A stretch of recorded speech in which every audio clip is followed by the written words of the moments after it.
Como decíamos ayer, profesor Bustillo, me impresiona a mí que en este mundo de laicismo rampante, todos los ojos del mundo estén puestos sobre el Vaticano en este momento. Y haciendo vaticinios, le hace honor al nombre de Vaticano, doctor, que era la colina donde se hacían precisamente las profecías, los vaticinios. Allí parece que contestaba el diojano las preguntas que le hacían las famosas sibilas que pintó Miguel Ángel allá en el techo de la Capilla Sixtina, las pitias o sibilas, sí señor. Es decir, ¿el Vaticano es una de las 7 colinas? Es una de los montes de Roma donde Jano bajaba y daba sus respuestas. Oracular la colina cuando empezó por excelencia, hasta que se construyó más adelante, muchísimo más adelante, el Vaticano. Pues bueno, pues los ojos del mundo están puestos allá en este momento y van a estar durante varios días todavía, con motivo de la renuncia del Papa que se nos fue y del Papa que viene. Va a haber un cónclave, lo dice la frase, con llave. Con llave. ¿Por qué con llave? ¿Por qué se encierran con llave los que van a elegir al nuevo Papa, profesor Bustillo? Para evitar las influencias que vienen de afuera, doctor. El doctor Benjamín Ardila Duarte, precisamente antes de entrar aquí a cabina, me recordaba la obra de Chateaubriand, recuerde usted, el autor del Genio del Cristianismo y de otras más. Memorias de ultratumba de Chateaubriand. Él fue un laico que penetró por el Vaticano en la elección del pontífice, el paso de Pío VI a Pío VII, por todas partes, y me recomendaba a él, y recomiendo yo también a la teleaudiencia estudiantil, el capítulo del libro de Chateaubriand, Memorias de ultratumba, Roma y el Papa, la elección del pontífice, las influencias que habían, etcétera, etcétera. Hasta los vetos, porque recuerda usted que las potencias católicas podían vetar a un candidato que no era de sus simpatías.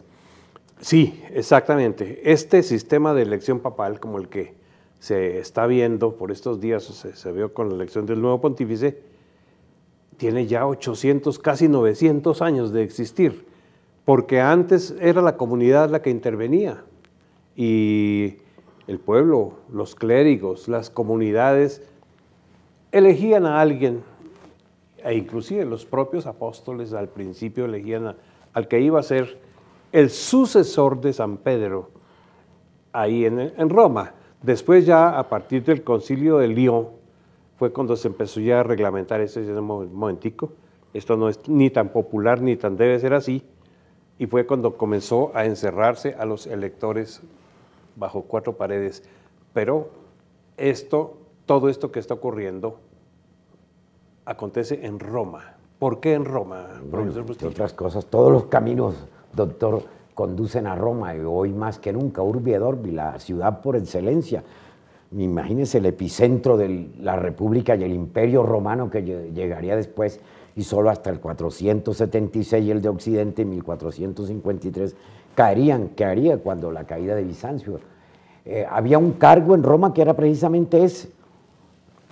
La ley Olgunia establecía todo lo relacionado con el pontífice máximo, doctor. A él le correspondía fijar los días fastos, los días nefastos, ejercitarse en la ceremonia de la conclamentum. A los grandes funcionarios, cuando se moría, el pontífice máximo les ponía la famosa moneda en la cuenca del ojo para que le pagaran el pasaje a ese señor que lo iba a llevar a uno allá al Hades, a los universos, a los terrenos de Plutón. Caronte, si no estoy mal recuerdo, si el pasaje a Caronte establecían los calendarios y nombraban precisamente a las vestales que mantenían el juego sagrado. En el colegio de las vestales se conservaban los testamentos, nombraba a los flámines, que eran los sacerdotes de Júpiter, y a los salios, que eran los sacerdotes de Marte, porque saltaban mucho. El flamen dialis era el superior que nombraba precisamente el sumo pontífice César, estoy recordando, tuvo esa dignidad. Todo lo relacionado con el sumo pontífice, el hombre que construye los puentes, o el oficio sobre el puente, de donde viene la misma expresión pontífice. El que lo conduce a uno al más allá, el puente que lo conduce a uno hacia la trascendencia. El mismo César tuvo ese cargo. 16 pontífices había en tiempos de César, y había uno máximo, el sumo pontífice, sí. Y fíjese que con toda esa tradición, fue un papa en Roma el que nos cambió hasta la hora de levantarnos. Ahora tenemos el calendario gregoriano.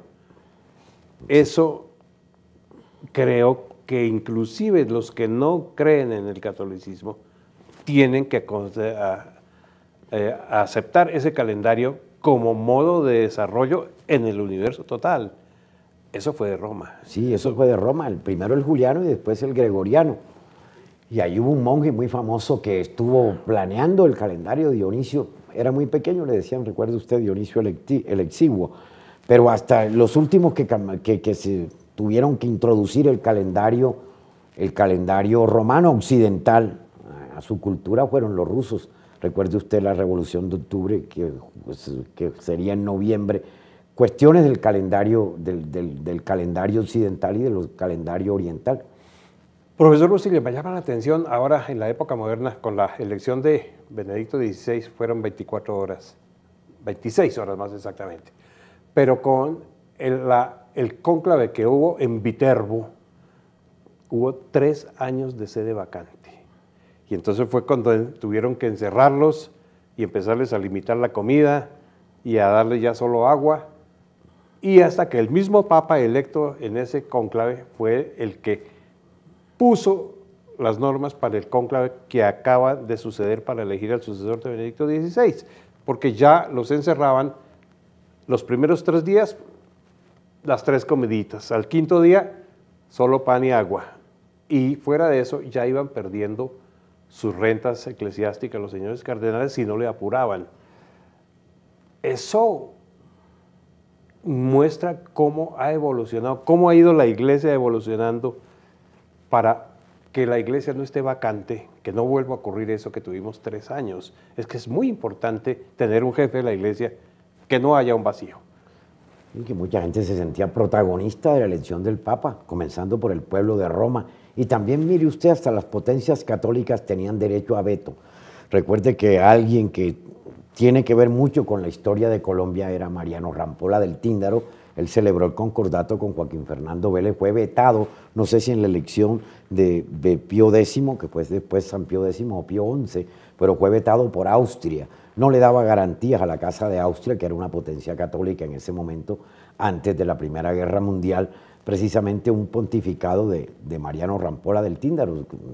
Nos quedamos esperando cómo hubiera podido ser llamado Mariano Rampolla del Tíndaro, que no fue elegido, fue vetado por Austria.